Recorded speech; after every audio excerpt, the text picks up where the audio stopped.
اول حاجه معانا شويه زيت او سمنه، شوف احنا بنحب نطبخ بايه. ونص راس توم، احنا النهارده هنطبخ نص كيلو سبانخ.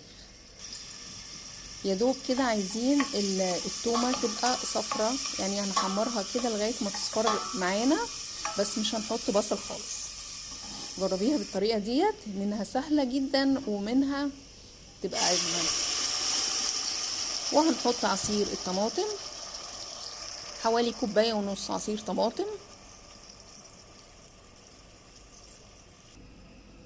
هنسيبها يا دوب كده تغلي غلوه.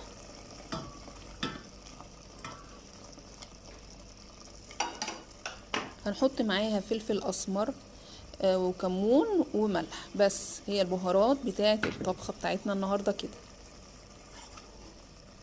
السبانخ بقى عندي انا مجمداها بطريقه تجميدها